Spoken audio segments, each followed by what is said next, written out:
Back in 1961, at the height of the Cold War, a British lawyer and human rights activist named Peter Benenson wrote an article calling on activists all over the world to organize against repressive governments and advocate for human rights across the divide of a world that was then divided between the Soviet sphere and the American sphere.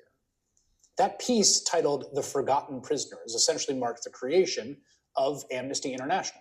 Today, Amnesty is the world's largest, most storied human rights organization, more than 7 million people involved. They publish reports systematically documenting injustices and abuses all over the world.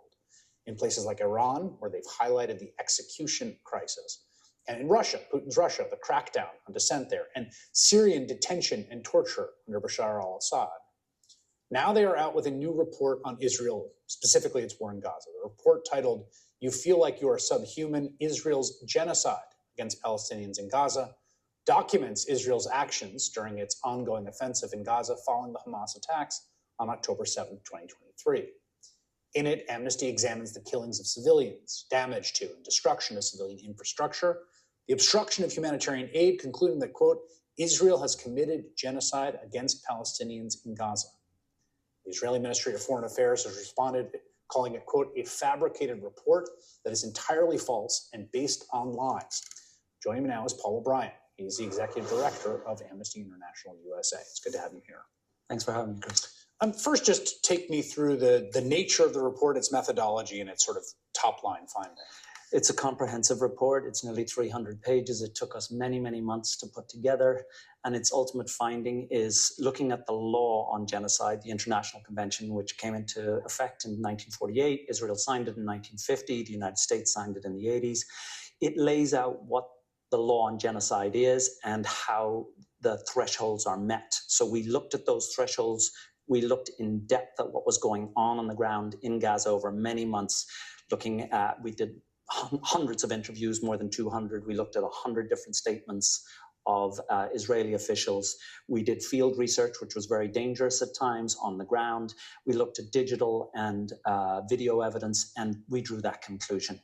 The key part of the Genocide Convention is that two things must be in place. The population, a protected population, must be destroyed in whole or in part, and there must be specific intent to do so. I want to speak about that intent question. But first, I want to sort of ask about other places where we have seen enormous civilian casualties. In Mosul, for instance, in the anti-ISIS campaign, in which you had a very sort of trapped civilian population, and you had men, women, and children dying left and right under Allied, bombing and airstrikes. In Assad's war against the Syrian people and the Syrian civil war, in Chechnya under Putin.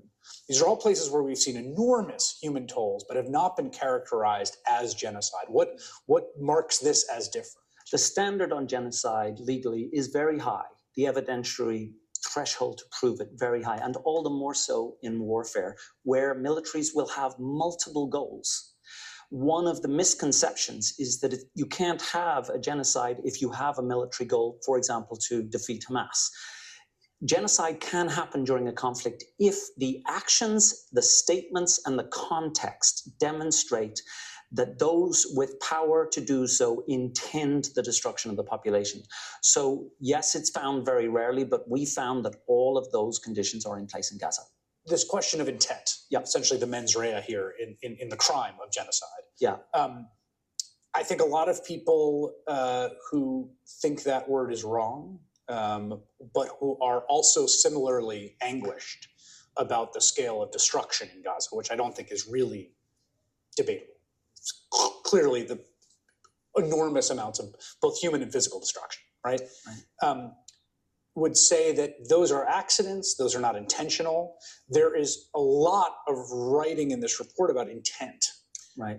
How do your investigators come to those conclusions about intent? Right. Well, three different areas of investigation. One, the offense on the ground as we examine them. Secondly, the context that it began with. And thirdly, the direct statements of the officials. So just on that first one, and let me just take you back to the law. The law has three areas which we are supposed to examine under the Genocide Convention. One is the killings, the nature of the killings and the scale of the killings. Second, wounding and mental harm. And thirdly, the destruction of conditions of life. If any of those are done in such a way as to destroy a population, then the genocide threshold is met. We looked at facts on the ground like the following. The way that bombings happened, large area bombs placed at night, killing multiple generations of Palestinians, children, infants, parents, grandparents. We looked at attacks on the infrastructure that would allow life to continue, farms, schools, hospitals, clinics. And what we saw was they were being attacked repeatedly, and we saw that they were being attacked after the IDF had taken control over them. There were no longer military threats, and they were being destroyed again. We looked at the nature of forced displacements, which were not, from our understanding, could not be justified for solely military purposes. People being moved again and again and again, and once they'd been moved, attacked where they'd been moved. Some people being moved up to 10 times. We looked at specific intentional acts that the Israeli military did, torturing, arbitrary detention, the way that they dehumanized the people that they were arresting, often without basis. And it wasn't one or two incidences. It was a constant pattern of these incidences. The same with aid, a pattern of using aid. And remember, this was a very fragile population to start with. And they were not allowing them to access the aid they needed simply to survive. The Israeli military and Kogat, which is the organization that oversees aid into Gaza, basically says these are lies. We've allowed all the aid in. That the problem with aid is on the NGOs. Of course, the NGOs say that they're stopping us. I don't want to say that that's the final word, but that's their contention. You write in the report, the investigators write in the report, Israel's deliberate obstruction of humanitarian movement within Gaza and its failure to put in place security guarantees, ensure humanitarian workers would be protected from attacks by Israeli forces, further restricted humanitarian aid from reaching civilians. You also say that it carried out Israel unlawful attacks during the 9-month period under review that deliberately killed and injured many civilians, in many cases likely amount to war crimes.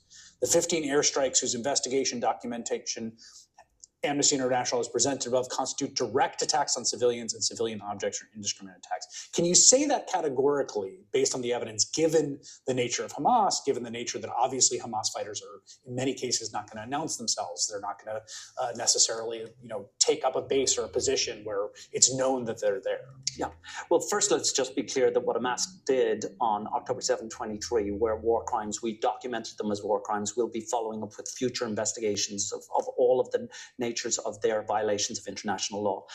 The way that they are prosecuting the war does not, under the Genocide Convention, give the Israeli army permission to kill off a population. What we looked at, we did look at these defenses that are made, military necessity and so on, and under our examination of the facts on the ground, there is no justification for the manner in which the Israeli military are targeting civilians at scale. Paul O'Brien, who is the Executive Director of Amnesty International, I really appreciate you taking time to talk to us tonight. Thank you. Thank you for having me.